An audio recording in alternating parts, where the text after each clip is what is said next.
Get by somewhere from and welcome back to a brand new video. Let's get right into it, bro. You seen the title of the video, you already know what's happening. Spence, I almost say Spence Crawford. Errol Spence versus Sebastian Fundora. Yes, it's confirmed. And I kind of knew this fight was going to happen because I thought, it should have been the fight in my opinion. It should have been Tim Tszyu versus Sebastian Fundora for the rematch. That's what I thought, and that's what I thought it should have happened. Cause let's be honest, if Tim Tszyu never got that cup, that horrible cut that made him bleed, he would have whooped Sebastian Fundora ass, right? So I thought that should have been the rematch. Should have been the rematch next, but instead, Tim Tszyu is taking a harder matchup against Virgil Ortiz, and it's doing that before Sebastian Fundora, because this fight is happening in October or November. I forgot. It's happening in AT&T Stadium, of course, to go happen in Errol Spence home turf, right?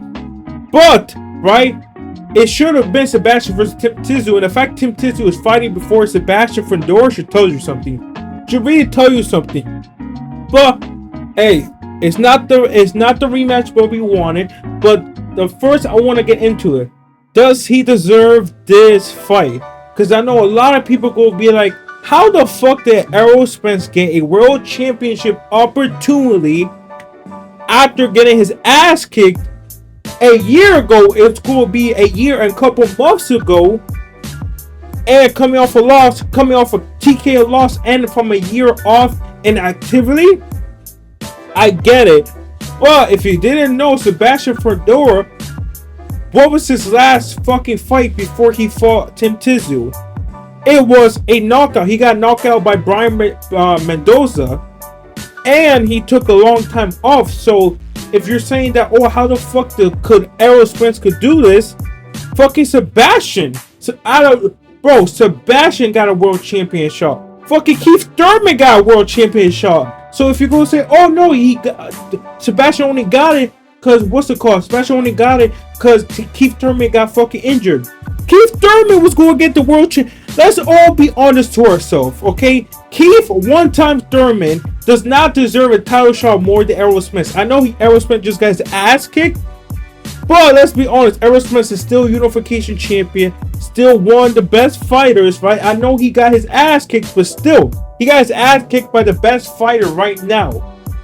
So he don't deserve it, but I'm not going to fight about it. I'm not going to bitch about it, because Keith Thurman was going to get a world title shot. He didn't deserve it. And then Sebastian Fundora got a title shot. Granted, like I said, it was because he got injured. Keith Thurman got injured, and they wanted to keep on the card and save the card.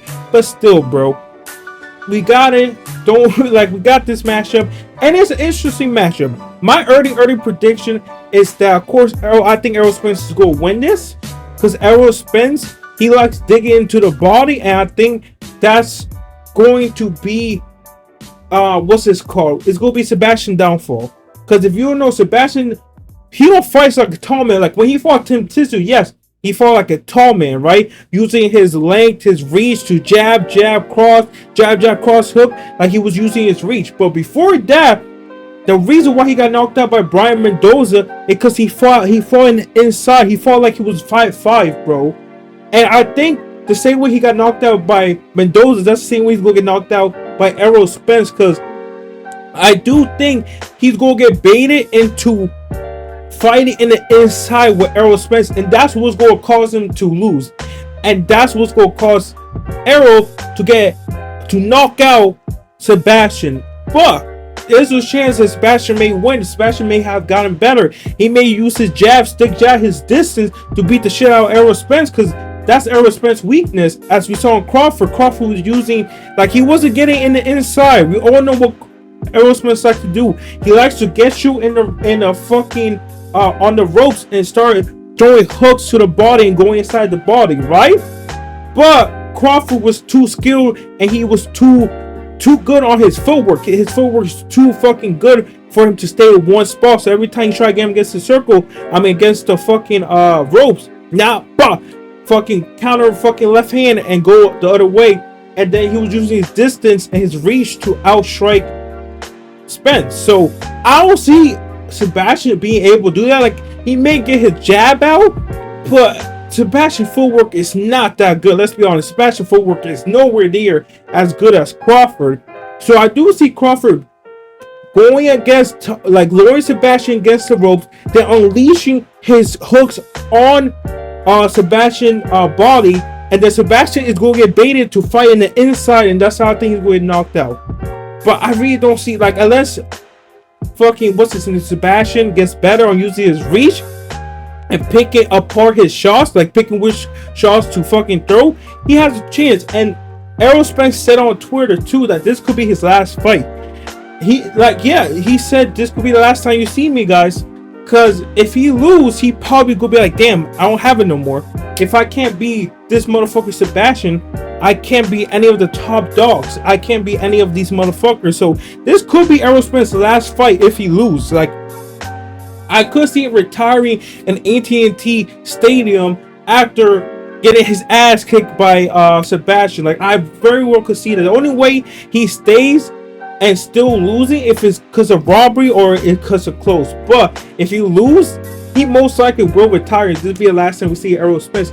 And he had a good career. He could be a Hall of Famer. Like, that's a good discussion. We gotta look over his whole resume. I'm not going to talk about if he's a Hall of Famer, but he could be a Hall of Famer. Hey, he fought Mikey Garcia. He got some good ass wins under his belt. Like, he did lose to Crawford, but that's his only loss. And he was the unification champion, and he got in a car accident too and came back from that. So again, he could be a Hall of Famer, but I do think Errol Spence is going to win. And that's an interesting thing. It's more interesting if Errol Spence win, because Crawford is 154 and he's fighting, I forgot his name, but he's fighting August 3rd against a 154 champion who's 11-0. If Crawford beats him and Errol Spence beats him, they could reunite again, bro. They could really go at it again. And you know what's funny too? Both of them could stay clear of each other, and both of them could fight for unification belts, right? You know, fight the other champion. We could see Errol Spence versus Crawford, number 2 for undisputed at 154. That'd be crazy. Hey, bro. Hey, I'm telling you here, bro. That could be fucking crazy. And Errol Spence wins. Now I'm getting way too ahead of myself. But yo, you can't lie. That's fucking crazy. Think about that. Like, holy shit. Crawford versus Errol Spence for 154 undisputed. Anyways, guys, that's the whole video. Is confirmed. I know some of you guys are going to say he don't deserve this shot. Like I said before. Hey, man. Sebastian and Keith Thurman didn't deserve that shot for the belt. So I don't see any problem with it. I wanted to be Tim Tszyu. I thought Tim Tszyu deserved the rematch. But it looks like we're not going to have it. And if Errol Spence loses, he could retire from whole boxing. He had a great career, right? But I don't think he's going to lose. I think he's going to win. Go for unifications. And man, bro, sky is the limit. Sky is the limit, bro. I'm telling you, man. Errol Spence versus Crawford, number 2 for 154 on this video. You hear her first. Anyways, like I said, let me know what you think of this fight. Who you think is going to win and why. And yeah, see you guys next time.